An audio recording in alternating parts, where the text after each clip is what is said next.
Bonjour, nous sommes entrés dans l'ère de l'ébullition mondiale.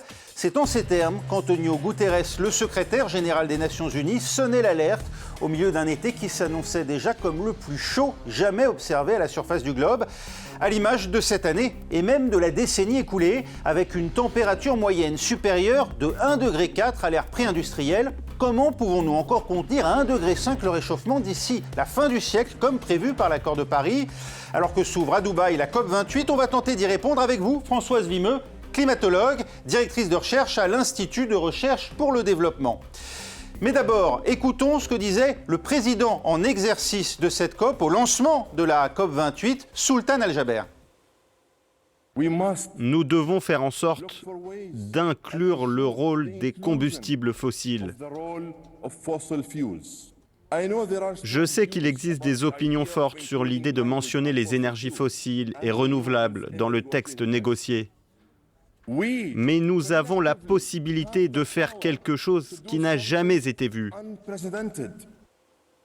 On va voir justement quels sont les enjeux de cette COP dans un pays, les Émirats Arabes Unis, plus connus, il est vrai, pour leur production de gaz et de pétrole. Avec vous, Nicolas Kérodren, qui est pour France 24 à Dubaï. La 28e conférence annuelle de l'ONU sur le climat, elle est considérée comme un paradoxe par de nombreux militants, car les Émirats Arabes Unis, c'est l'un des principaux pays producteurs de pétrole au monde. La monarchie dispose d'ailleurs des 7e réserves mondiales. Et puis, un autre point qui a fait bondir de nombreux militants, c'est la désignation de Sultan Ahmed Al-Jaber comme président de la COP28. Alors cet homme, il occupe plusieurs fonctions. Il est d'abord le ministre émirien de l'industrie. Il est aussi le patron de la principale compagnie pétrolière du pays, à savoir l'ADNOC pour Abu Dhabi National Oil Company, et des soupçons de conflit d'intérêts pèsent d'ailleurs sur lui, même s'ils ont été démentis par l'intéressé d'abord, puis par les organisateurs. Tout au long de la préparation de cette COP, Sultan Al-Jaber n'a d'ailleurs cessé de marteler un message, celui de l'inclusivité. Selon lui, l'industrie pétrolière est la mieux placée pour parler des enjeux environnementaux. Et en juillet dernier, à Bonn, en Allemagne, il a d'ailleurs déclaré que l'élimination progressive des combustibles fossiles était inévitable. François Vimeux, il y a quelque chose de choquant à voir un pays qui a bâti sa richesse sur le pétrole, comme les Émirats Arabes Unis, organiser une COP dont le but est précisément de sortir des énergies fossiles. Oui, alors ça peut paraître choquant, mais je pense que c'est important de rappeler que l'organisation des COP, elle est basée sur une rotation géographique pour décider du site de ces COP. Donc le fait que ce soit le Moyen-Orient, ça devait arriver un jour. C'est déjà arrivé en 2012 au Qatar. Et je crois qu'il faut vraiment différencier le site et la présidence. Et puis, il ne faut pas, je dirais, braquer notre regard uniquement sur la présidence au risque d'éclipser en fait les enjeux fondamentaux. Oui, alors le regard braqué sur la présidence, il faut le dire que nos confrères de la BBC s'en sont chargés en mettant en évidence un soupçon de conflit d'intérêts de Sultan Al-Jaber, qu'on vient d'entendre, qui se trouve être par ailleurs dirigeant de la principale compagnie pétrolière émiratie, en plus d'être le ministre de l'Industrie, et qui aurait profité ou tenté de profiter de la présidence de cette COP pour nouer des contrats avec un certain nombre de pays au profit de cette compagnie pétrolière ADNOC. Ça vous surprend ? Alors, je dirais oui et non. Après, je dirais que si on doit trouver un aspect positif, c'est qu'au moins, là, les conflits d'intérêts sont visibles pour une fois. Et surtout, on va les chercher, on les attend même peut-être. Il faut rappeler quand même que le président de la COP est aussi président du conseil d'administration d'une des compagnies nationales des énergies renouvelables. Donc voilà, moi je... Il ne fait pas que du pétrole. Il ne fait pas que du pétrole. Et en tant que climatologue, je suis vraiment fixée sur ce qui va sortir, quel est l'accord qui sortira dans 2 semaines. Alors on en parle depuis quelques minutes, mais c'est quoi au juste une COP, Antoine Fenot ? Excellente question, Raphaël, que vous me posez là. COP, déjà, c'est que pour commencer, c'est un acronyme qui signifie, en bon français, Convention des parties ou Conference of the Parties en anglais. C'est donc une réunion d'États, principalement pour évoquer le climat et sa protection, qui trouve son origine ici. C'était en 1992, vous le voyez, à Rio, au Brésil, lors d'un sommet de la Terre organisé par les Nations Unies. Vous le voyez donc jusque-là. Les membres des Nations adoptent 3 conventions pour la préservation de l'environnement. Et parmi ces 3 conventions, il y a cette convention cadre contre les changements climatiques que vous apercevez juste ici. Elle est progressivement signée par 197 États et l'Union européenne. Aujourd'hui, il y a donc, vous allez le voir juste ici, 198 donc parties, 197 États et donc l'Union européenne. La première édition de cette COP, elle se tient Ici, c'était en 1995, vous allez l'apercevoir ici, c'était la COP 1, c'était à Berlin en Allemagne. Depuis, eh bien, ces sommets pour le climat se tiennent chaque année dans une ville différente. Vous l'avez évoqué, ils sont donc numérotés chronologiquement. Alors, est-ce que ces COP aboutissent à des résultats concrets? Eh bien, pas souvent, malheureusement. Il y a des divergences d'intérêts, mais aussi un problème de format. Il n'y a pas de vote, mais des textes adoptés en consensus. Chaque mot est donc pesé et repesé, à l'exemple de la COP 15. C'était ici en 2009 à Copenhague. J'ai trouvé ici une photo pour vous qui a tout accouché d'un pétard mouillé ou d'une montagne accouchant d'une souris ou d'un désastre pour les militants écologistes. Aucun accord n'est trouvé entre les participants et il faudra attendre la dernière minute pour voir émerger un texte politique commun incluant Chine et États-Unis, les deux plus gros émetteurs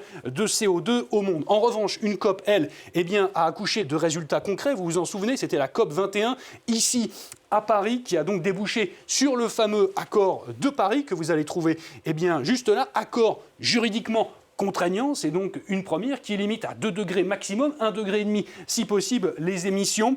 Il y a un accord donc contraignant, mais qui peine, vous l'avez compris, à être accord appliqué aujourd'hui. Merci Antoine, on vous retrouve tout à l'heure, on l'a bien compris, depuis la COP de Paris notamment. On a le sentiment d'être toujours déçus. À Glasgow, les pays avaient accepté d'abandonner progressivement l'usage du charbon sans pour autant laisser tomber l'ensemble des énergies fossiles. Et puis à Sharm el-Sheikh, ils s'étaient quittés sans engagement supplémentaire pour réduire les émissions de gaz à effet de serre. C'est vraiment utile ce format COP?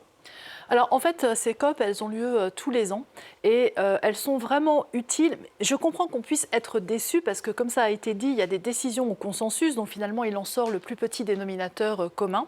Mais elles sont vraiment importantes parce que d'abord on va faire un point chaque année sur les engagements des pays, où est-ce qu'on en est sur l'atténuation, est-ce que les engagements sont tenus, est-ce qu'il y a des engagements à la hausse, puisque le système des COP veut que les pays revoient à la hausse leurs engagements, ou est-ce qu'on en est de l'adaptation et surtout on précise la mise en œuvre des engagements. Et c'est quand même dans notre histoire la première fois qu'on a un problème global, un problème commun et qu'on se réunit tous les ans pour en discuter. Oui, pourtant, si les politiques actuelles se poursuivent, nous dit l'ONU, le monde s'engage sur la voie d'un réchauffement à 3 degrés d'ici la fin du siècle. Ça a servi à quoi en fait les engagements pris à la COP de Paris? Alors à la COP de Paris, c'était vraiment un accord historique parce que pour la première fois, on a fixé un objectif de limiter le réchauffement à plus 1,5 ou plus 2 degrés par rapport à l'ère pré-industrielle. Donc ça a donné un cadre. Et si on n'avait pas eu ce cadre, la situation serait pire, c'est certain. Aujourd'hui, les scénarios les plus pessimistes qui nous emmenaient à des réchauffements de plus 5, plus 6 degrés à la fin du siècle, qui étaient encore probables dans l'avant-dernier rapport du GIEC, eh bien ces scénarios s'éloignent. Et puis ce qu'il faut comprendre aussi, c'est qu'il y a l'inertie du système climatique. On sait que lorsque l'on aura atteint la neutralité carbone, la température mettra 20 à 30 ans à se stabiliser. Donc il y a des efforts qui sont faits, ça ne va pas assez vite, mais c'est normal qu'on n'en voit pas encore la conséquence. Parmi les enjeux, en tout cas, de cette COP figure la mise en place d'un fonds pertes et dommages pour compenser chez les pays émergents le coût des dommages déjà causés par les catastrophes naturelles. Prenons l'exemple du Kamaroja, une région aride dans le nord de l'Ouganda. Le réchauffement provoque des vagues de sécheresse de plus en plus fréquentes. Conséquence, une lutte entre éleveurs pour l'accès à l'eau et au pâturage devenu rare. Reportage de Clément Diroma et Lucie Mouillot à la frontière entre l'Ouganda et le Kenya. Dans la région la plus pauvre d'Ouganda, le Karamoja, les points d'eau réservés au bétail sont devenus des zones de conflit entre tribus d'éleveurs depuis 2018. L'armée ougandaise s'est déployée en 2021 pour enrayer les combats. Lorsque les pluies s'arrêtent, la situation devient problématique. Les éleveurs se volent les uns les autres, y compris aux abords de ces points d'eau. Tout cela crée de l'insécurité qui s'étend dans d'autres zones. Le réchauffement climatique provoque des sécheresses dans cette région d'Afrique de l'Est, selon plusieurs études. Les pastoralistes se battent pour l'accès à l'eau. 3000 personnes ont trouvé la mort en 5 ans. Le village de Naka-Pelimoro était un théâtre de violence. L'armée affirme avoir rétabli l'ordre cette année, mais la guerre reste dans les esprits.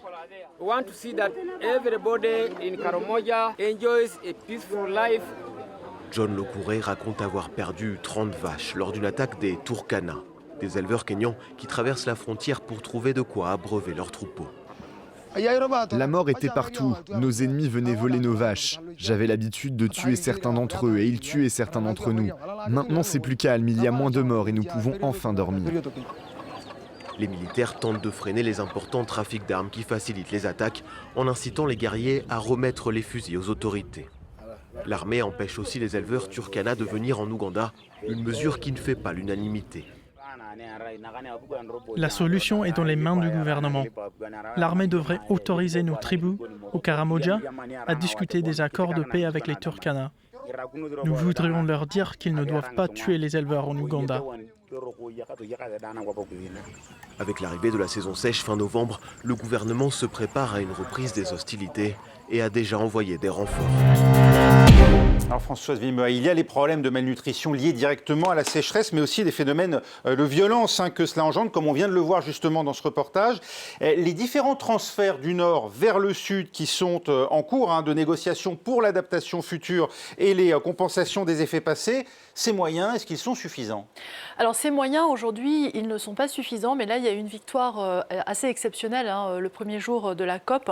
C'est l'accord qui a été voté sur l'opérationnalisation de ce qu'on appelle le financement des pertes et dommages, c'est-à-dire les dégâts causés par les catastrophes climatiques attribuables au changement climatique. Dont le principe avait été acté lors de la précédente COP, Sharm el-Sheikh. Le principe, mais l'accord, l'opérationnalisation, la mise en œuvre n'avait pas été votée. Et là, le fait que ce soit voté, ça va permettre de négocier, de discuter sur comment on va gérer ces fonds, qui vont être les donateurs, qui vont être les bénéficiaires. Sur les donateurs, il y a une grosse pression sur la Chine, qui est encore aujourd'hui considérée comme un pays en développement, mais les partenaires autour d'elle vraiment l'incitent à contribuer. Et puis sur les bénéficiaires, l'Europe voudrait vraiment que ce soit les pays en développement les plus vulnérables. Et aujourd'hui, il y a un doute là-dessus.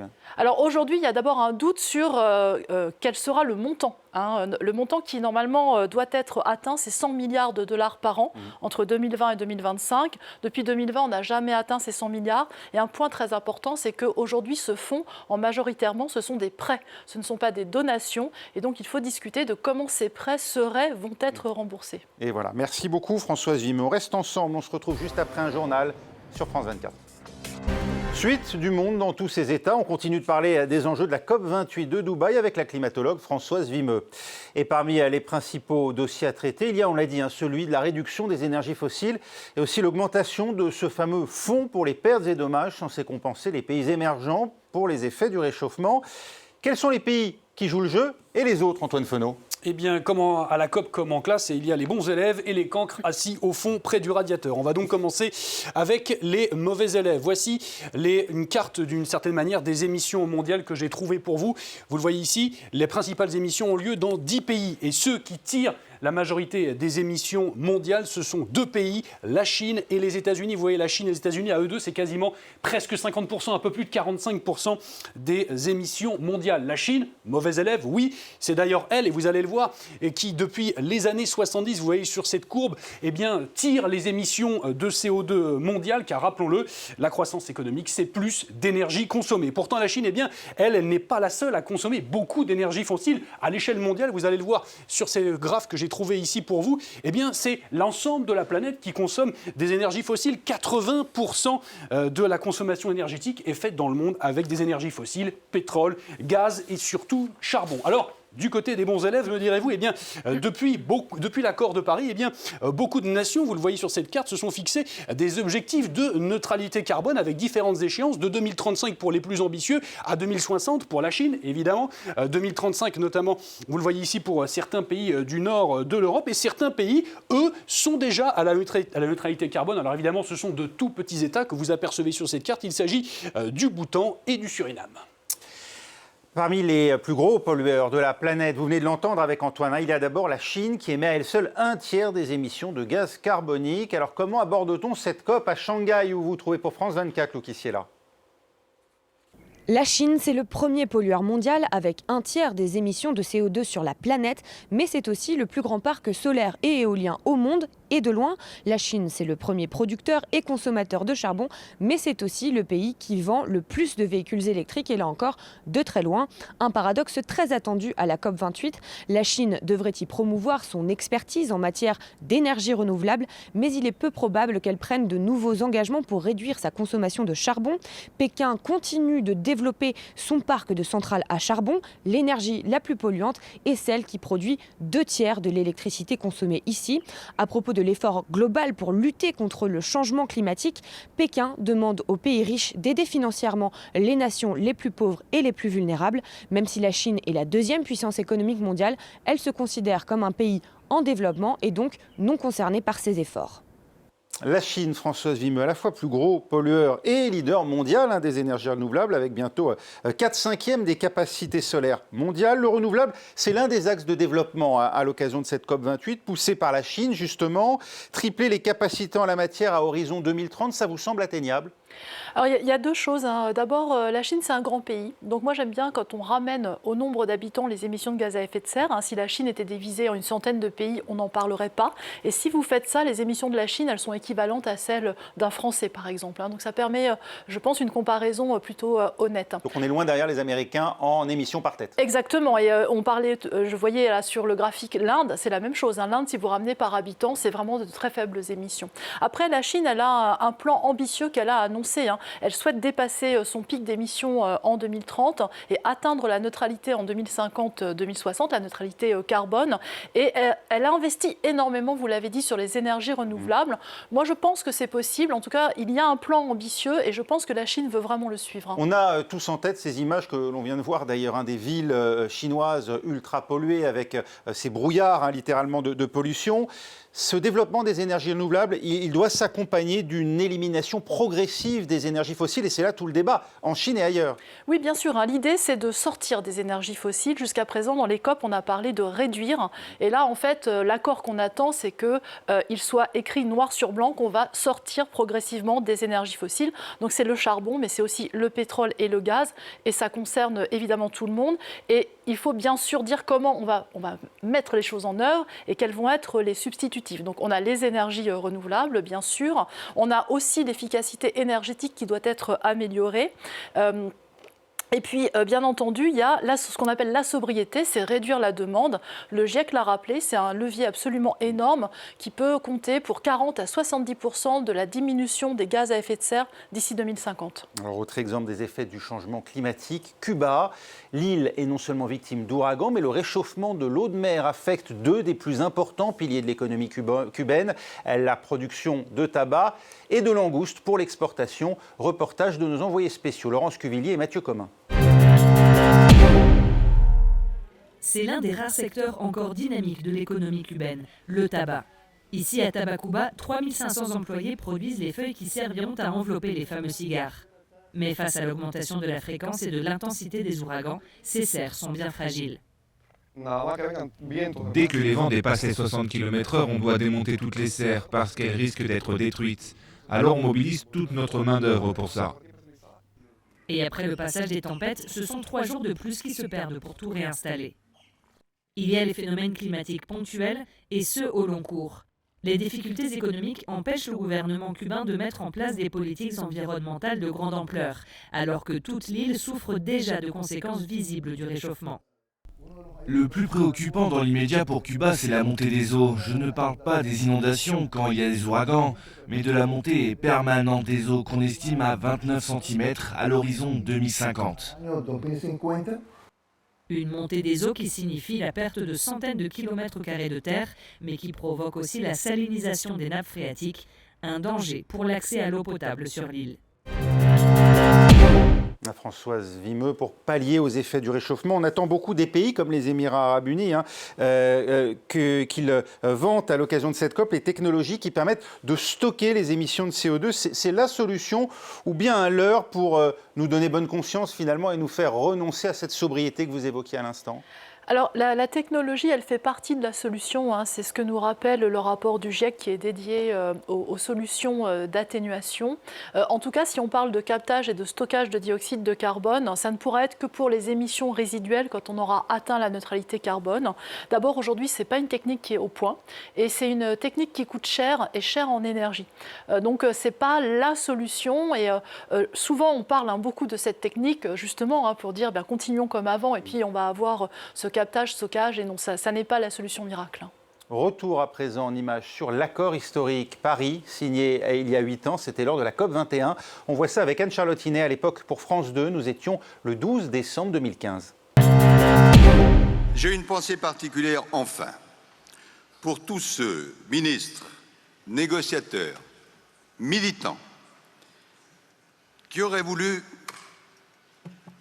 être là en cette circonstance probablement historique, mais qui ont agi et lutté sans pouvoir connaître ce jour. Dans la salle, c'est l'ovation. À cet instant, sans doute, le président de la COP21 mesure le chemin parcouru, les heures de travail pour parvenir à un tel consensus. Dans la foulée, François Hollande appelait à faire de ce 12 décembre un jour historique. Il est rare d'avoir dans une vie l'occasion de changer le monde.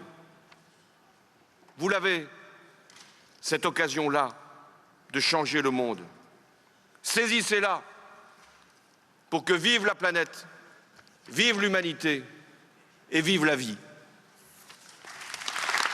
13 jours d'intenses discussions et un pari gagné pour l'équipe France. C'est un petit marteau, mais je pense qu'il peut faire de grandes choses. Émotion partagée par François Hollande, qui monte sur scène quelques minutes après. L'accord trouvé aujourd'hui rentrera en vigueur en 2020.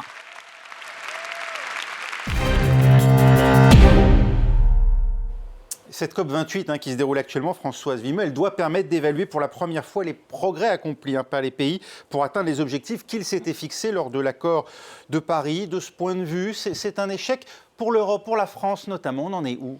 Alors en Europe, il y a une loi qui dit qu'on doit diminuer de 55% les émissions de gaz à effet de serre à horizon 2030 par rapport au niveau de 2019. Si on regarde où on en est en France, on a fait la moitié du chemin en un peu plus de 30 ans. Il reste la moitié du chemin à faire en 7 ans, donc c'est très très ambitieux. Donc je dirais que la France est plutôt quand même un bon élève dans une classe qui travaille mal. Mais c'est vrai que c'est très ambitieux. Je ne sais pas comment on va réussir à tenir cette loi européenne, en tout cas pour la France. Et puis pour les autres pays, comme vous l'avez dit, c'est la première fois qu'on va faire un bilan pays par pays sur les engagements. Et après, ce bilan va être réalisé tous les 5 ans. Et l'idée, c'est que les engagements soient revus à la hausse, puisqu'on savait qu'en sortie de la COP21, ça n'était pas suffisant, ces engagements, pour limiter le réchauffement à 1,5 ou 2 degrés, et qu'on allait vers des réchauffements plutôt de 3 degrés. On l'a entendu en début de cette émission, Sultan Al-Jaber, le président en exercice de cette édition, cette COP28 pour les Émirats Arabes Unis, l'a annoncé. Il veut voir figurer dans le communiqué final la question des énergies fossiles et faire de ces 1,5 degré l'étoile polaire pour les pays qui participent. De ce point de vue-là, c'est plutôt rassurant. Alors moi, je trouve que c'est rassurant que ce soit dit clairement lors de l'ouverture de la COP, que l'objectif des 1,5 degrés, il reste, parce qu'à la COP27, certains pays, certains négociateurs avaient essayé de dire ça ne va pas être possible, reculons la limite de réchauffement à 2 degrés. Et donc là, il est dit clairement qu'on va garder ce 1,5 degrés. Et je pense que c'est nécessaire parce que plus on va reculer la limite et plus on va finalement avoir un désengagement des pays, et ce n'est pas du tout la solution. Mais si les pays ne mettent pas leurs actes en accord avec leurs paroles, comme ça semble être le cas depuis 2015 ? Alors, si on n'arrive pas à limiter le réchauffement à 1,5 degré parce que la fenêtre d'opportunité se referme, eh bien ça sera 1,6, 1,7 ou 1,8 parce que chaque dixième de degré compte. Mais à fixer des objectifs trop ambitieux, est-ce qu'on ne prend pas le risque de décourager finalement les acteurs d'agir tout simplement ? Je ne le crois pas, je ne le pense pas. Je pense qu'il faut fixer les objectifs qui nous permettent d'avoir une terre habitable dans la plupart des territoires et des régions. Et donc on fixe ces objectifs en fonction de ce que la science nous dit et il faut essayer de les respecter. Merci beaucoup Françoise Vimeux d'avoir été avec nous cette semaine. Merci à vous d'avoir suivi cette émission. Vous pouvez la retrouver sur notre site internet france24.com et nous on se retrouve la semaine prochaine pour une nouvelle édition du Monde dans tous ses états.